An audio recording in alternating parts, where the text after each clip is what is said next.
Hey, what's up YouTube? Dan the Fix-It Man. Got another quick video here for you. We're down here on an Avocado Grove. We've got a DOOSAN G70 that runs this 25 horsepower pump about 900 feet down in the ground, pumping water up to these trees. Generator is having an intermittent starting issue. Now the owner called me the other day because this wouldn't start, and of course we came over here to the panel, and the first thing that you want to check is the emergency shutoff.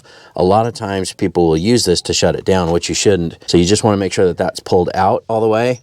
You see if it pushes in and clicks. A lot of times they'll forget to pull that back out, and sometimes you'll get somebody using this that doesn't know, and they'll shut it down with the emergency stop. Now we checked our batteries and everything was fine. A little bit of corrosion, we cleaned those up a little bit, but as soon as we turned the battery disconnect on, you know, they had it off when I got here, but as soon as we turned that on and set it to run, the board lit up and clicked, so we knew that we had power, but you know, all the gauges lit up. But what caught my attention or caught my eye was this right here, how these buttons have completely worn through, or the covers have worn through and they're missing.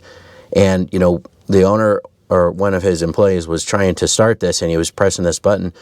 Well, I came and kind of pushed on it and it wasn't clicking. If you push on the stop button, if you listen carefully, you can hear it click. And the start button, it's clicking now because we got that all freed up. We kind of blew this out. There's probably some dirt or grime in there. And now it clicks, and so now it's working right now, but he's had a few times that he came out and this wouldn't start, and so of course they kind of, now that they know, they were messing around with that and got it to start. So the only thing we can really do here is, because this is not really a serviceable part, so we just have to change this controller. This is the auto start controller. This is very expensive, but they just need something that's reliable. You can't be, you know, out of town and can't not have water. So we're gonna go ahead and just open this panel up and we'll get that changed out. Should be a pretty quick and easy job. We've just got to change all the connectors in the back and take this off. It's just 4 screws. It's going to make it a lot more reliable, and he's not going to have to worry about these buttons.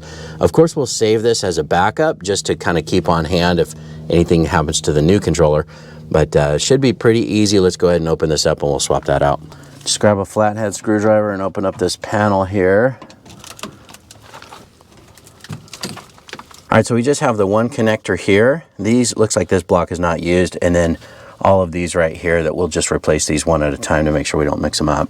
But first thing, I'm just gonna disconnect this one here. Just push in that little tab. This should come right off. Pretty dusty in here. Now these right here, these nuts, I'm just gonna loosen this. It's just a 5/16, and it's a Phillips on the other side.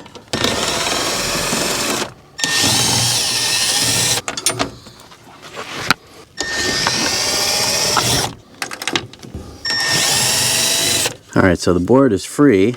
Now this one right here, I'm just gonna pop this one first because it is the tightest and it's not giving us a whole lot of room to work here. So that one's out, and that now should give us a little bit more room. Yeah, see, we can now, I'm gonna come around to the front and do the rest of these one at a time. But that's number 9, got a number 9 right on it. So you can see here's the new board. I'm gonna come around to the other side and we'll just change these out one at a time. So it starts with 13, 12, 11 to skip, then 10. We already took out the 9, 8, 6, 4, 3, 2, and 1. It's kind of nice that they're all numbered here too, so this should be pretty easy. I might have to do 2 or 3 at a time as they're bundled here, but let's start with 13 here. Yeah, I think we're gonna have to do a few at a time, but at least these are in a nice order here. So we'll do 13, 12, and 10. Let's do 12. Just make sure that that pushes all the way through. And don't go crazy on this, but make sure it's nice and snug so that they're not going to pull out. Now we'll go with number 8, 6. Let's do 4 and 3 together. 4 is red, 3 is yellow.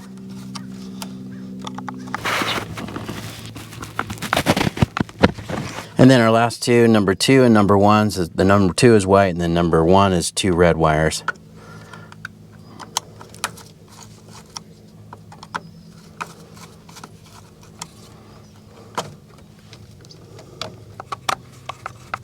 All right, now those are all in. We just have number 9 over here. I'm going to do that from the other side. Let's bring this around.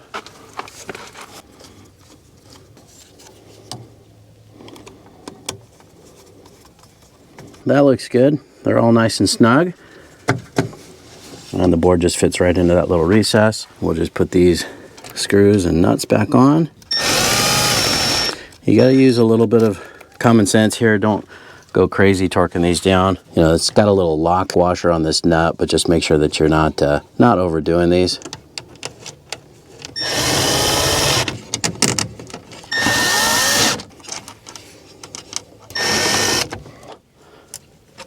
Now don't get too crazy with the impact. I'm just using a ratchet here. You just don't want these to be too tight to where you're breaking bolts, but snug is good enough. And then the last connector here, just don't forget to just push that until it clicks in place.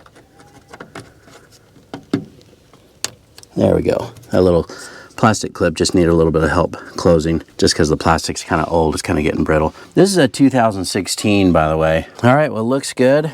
Pretty easy job, of course, just to replace that. Just make sure all the wires look good. Everything's tight, and like I mentioned, this block looks like it's not even used.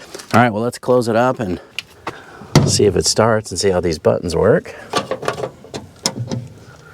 Just turn on our battery disconnect and set it to run. All the gauges are lighting up. That's great. You can see our board lit up for a second. That's good. So now we should be able to run this now. Let's hear how that button sounds. Perfect.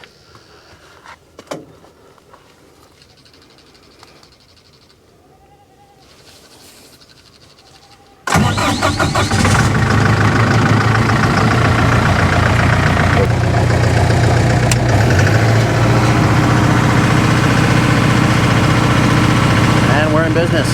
Well, that's it. Just this simple board here. You can see with that being snapped off, we were not able to find this online. We ended up having to go to the DOOSAN dealer and give them an arm and a leg, but sometimes that's what you need to do, and it's up and running. So now we can get some water up there to the trees and should be good to go.